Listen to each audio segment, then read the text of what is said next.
willkommen zurück. Heute ist das versprochene Video, wie ich zur Fotografie gekommen bin. Ja, die Fotografie ist meine sehr späte Liebe.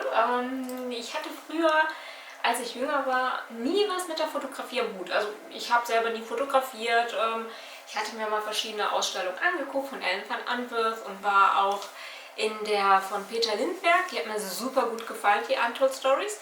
Und das war auch das Jahr, als alles begonnen hat. Und grundsätzlich muss man sagen, weil ihr kennt mich ja noch nicht und dass ich jemand bin, der daran glaubt, dass nichts aus Zufall passiert, dass alles aus einem Grund passiert. Und genau deswegen habe ich da gelernt, auf mein Bauchgefühl und auf meine Intuition zu hören und ihr zu vertrauen. Und genau, alles begann jetzt 2020, genau, mit Corona. Wir hatten Kurzarbeit bei uns und ich weiß, für viele war es eine super schwierige Zeit. Ich muss sagen, für mich war es wirklich eines der schönsten Jahre überhaupt. Aber weil ich halt auch finanziell abgesichert war, weil ich nur in der Medizin arbeite und deswegen konnte ich auch gut mit dem Geld von der Kurzarbeit leben und habe es deswegen sehr genossen, dass ich halt immer eine Woche gearbeitet habe und eine Woche hatte ich frei. Und das war relativ am Anfang in der ersten Woche, dass ich den Impuls hatte, joggen zu gehen. Wahrscheinlich wird der eine oder andere sagen, ja gut, habe ich regelmäßig, ist nichts Besonderes. Da muss man sagen, jeder, der mich kennt, weiß, ich hasse Joggen. Wirklich, abgrundtief, ich hasse Joggen. Ich laufe dem Bus nur hinterher, wenn ich weiß, ich muss andernfalls mehr als 10 Minuten warten. Sonst laufe ich nicht freiwillig. Und da war es aber so, dass ich gesagt habe, ja, deine Intuition sagt dir, du sollst joggen gehen. Also was habe ich getan? Natürlich meine Sportsachen angezogen und bin losgezogen. Ja, war auch ein bisschen stolz auf mich, muss ich ganz ehrlich sagen. Und ja, dann war das so, ich habe es auch geschafft. Waren, glaube ich, 8 Kilometer, so um den Dreh. Und dann bin ich zurück, dann stehe ich vor meiner Tür und dann merke ich so, du hast deine Schlüssel verloren. Ich sage so, Mist, habe natürlich sehr viel geflucht, habe mich sehr geärgert und habe gesagt, okay, komm, ich glaube, ich weiß, wo ich sie verloren habe. Bin dann zurück, bleib bei mir. Ich weiß, ihr fragt euch, was das alles mit der Fotografie zu tun hat. Ich komme gleich drauf.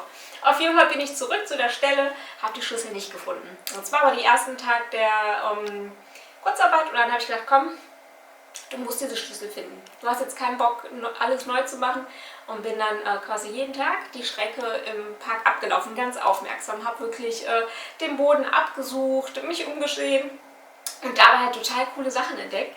Und dann habe ich halt angefangen mit der Kamera, also mit meiner Handykamera, ich hatte keine Kamera, Fotos zu machen von den Sachen, die ich gesehen habe. Da waren super süße Steine mit Motiven drauf, irgendwelche tollen Blüten, alles, was man so zu sehen kriegt, wenn man aufmerksam durch die Gegend geht. Und ja, und dann habe ich dir meinen Status gepackt bei WhatsApp und genau, hatte wirklich richtig Spaß dabei, einfach neue Sachen zu entdecken. Wirklich jeden Tag in den Park zu gehen und mich mit der Natur zu verbinden auf irgendeine Art und Weise.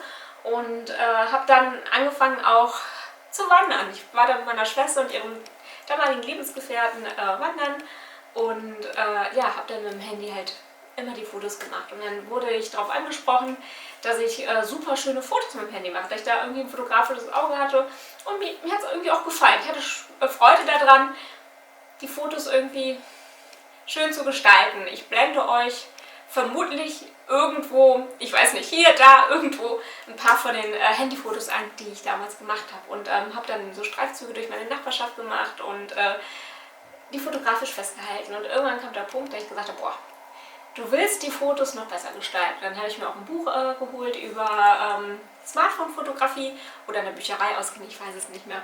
Und habe mich damit beschäftigt, habe dann die ersten Bearbeitungsprogramme fürs Handy, Snapseed, das war's, genau, die kostenfreien rausgesucht und bin da quasi immer weiter. Es ging ein halbes Jahr ungefähr und dann war der Zeitpunkt, wo ich gedacht habe, boah, ich würde so gerne jetzt Porträts machen. Und dann, ja, habe ich die auch gemacht. Die sind auch okay, muss man sagen, aber da habe ich gemerkt, da kam ich an die Grenzen des Smartphones. Also das war wirklich so, ich habe auch nur so ein Android-Handy, also ein sehr günstiges, muss man sagen, wo die Kamera halt nicht so gut ist. Ich hatte jetzt kein tolles iPhone oder sowas, ne? Und da habe ich gemerkt, so gut ist es nicht. Und ich glaube ja daran, dass das Leben einen genau zur richtigen Zeit die richtigen Menschen schickt. Und so war das auch. Wir hatten eine Praktikantin, die Liebe verlöschte, Die hat bei uns 2 Wochen, die ist auch Orthoptistin mittlerweile und die hat damals im Rahmen der Ausbildung mussten die bei uns im Kontaktlinseninstitut ein Praktikum machen.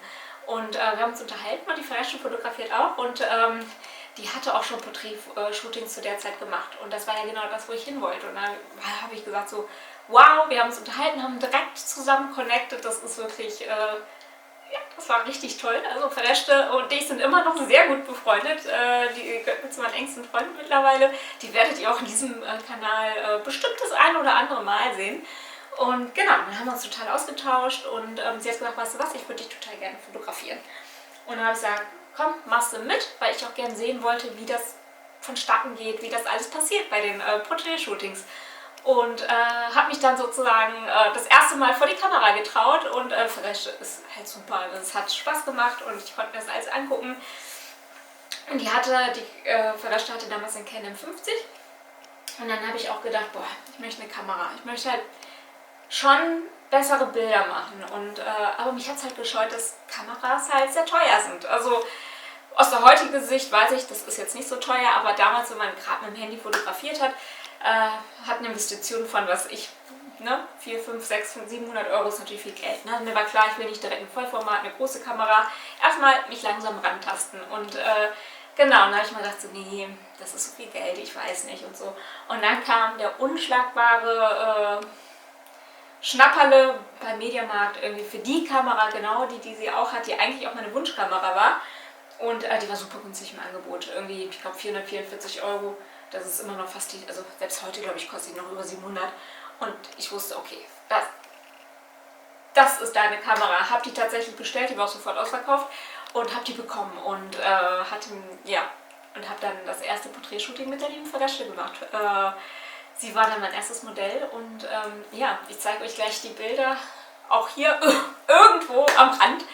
Und ja, da war es um mich geschehen. Also als ich dann sozusagen mein erstes Porträt-Shooting hatte mit der Verreschte, war einfach, das war wie verliebt sein. Es hat gekribbelt im Bauch, es hat so viel Spaß gemacht und ich wusste, ich bin genau am richtigen Ort. Hier und jetzt, das ist einfach richtig. Und ja, dann habe ich damit angefangen und seitdem verbringe ich halt wirklich jede freie Sekunde mit Fotografie. Also ich habe wirklich unzählige Videos auf YouTube. Ich habe angefangen, also das sind jetzt unbezahlte Empfehlungen, Krolop und Gerst, falls ihr mich hier hört oder mal zufällig auf dieses Video stoßt. Hallo!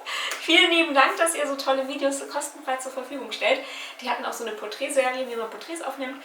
Die habe ich wirklich studiert, habe dann wirklich auch die Übungen gemacht und habe jede Woche wirklich ein Shooting gemacht. Am Anfang natürlich mit mir selbst, weil ich noch keine Leute hatte und noch nicht so die Erfahrung vor der Kamera hatte. Habe mich dran gesetzt, habe jede Woche Selbstporträts gemacht, habe dann die Bearbeitung, habe alles wirklich gelernt und das ist dabei quasi mehr oder weniger so geblieben.